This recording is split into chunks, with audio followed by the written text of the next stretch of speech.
Samantala, kumustahin naman natin ang sitwasyon sa may Arlegues Street. Dito pa rin po yan sa Quiapo, lungsod ng Maynila, kung saan siksikan at dumadagsana yung mga dumotoron. At may live report si Julius Segovia. Julius? June, malayo pa ang traslasyon sa bahaging ito ng Arlegues Street dito sa Quiapo, Maynila, pero bahagya ng nagsisikipang daloy ng trapiko dahil sa dami ng mga debotong nag-aabang sa kalsada. Makulay, masaya at magarbong parada ng mga bandang sumalubong sa amin sa panulukan ng Arlegues at Nepomuceno Streets dito sa Maynila bandang alas 10 kaninang umaga. Panay ang ikot ng mga banda ng musiko sa kalye. Sinabayan pa ng sayaw ang walang humpay na tugtog. Kaya ang mga nag-abang, natuwa. Nasa parada rin ang ilang replika ng itim na Nazareno. Napuno ang kalye ng mga debotong ayaw makipagsiksikan sa traslasyon, gaya ng pamilya ni Maria Belen Gabueda. Kasama mga kapatid, hipag at pamangkin, mas pinili na lang nilang hintayin ang prosesyon dito sa kanto ng Arlegues Street. Mahirap na raw makipagsiksikan sa daang-daang libong deboto.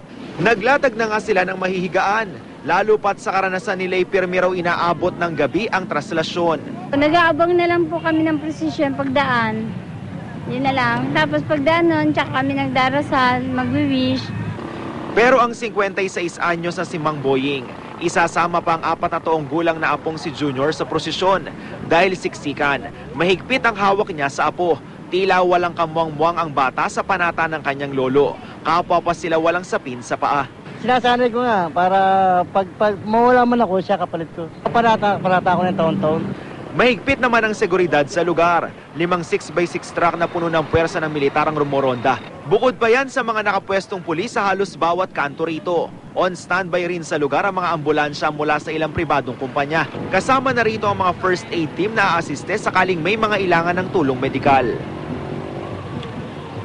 June, sa mga oras na ito, yan yung kuha na yan ay doon mismo sa Arlegues Street kung saan lulusot yung traslasyon. Sa mga oras na ito, medyo may mga tao nang nag-aabang dyan. Nandyan nga yung ilan sa mga replika ng itim na Nazareno.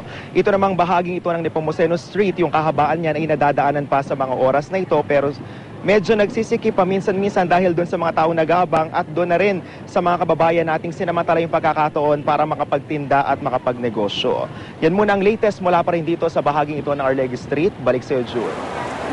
Julius, base doon sa mga nakaraang pagdiriwang itong pista ng itim na Nazareno, mga anong oras ba dumaraan yung posisyon niya sa lugar na yan? Actually, June, yung nakausap natin kaninang pamilya nila Maria Belen nga, binabanggit nila na last year daw, halos alas 2 ng madaling araw yung inabot. Pero ngayon, base nga sa monitoring natin, mukhang medyo mabilis naman yung usad nga nitong andas dahil nga hindi naman nasisira pa so far yung kanyang mga gulong. Kaya umaasa sila na sana raw bandang hapon makadaan na dito sa bahaging ito ng Arlegues Street, June. Just to say, mukhang mahaba-haba pa rin yung paghihintay ng mga kababayan natin dyan na hanggang kanina ay nandyan na po sa may Arlegues. Yan po si Julius Segovia, nag-uulat ng live mula sa may Arlegues Street.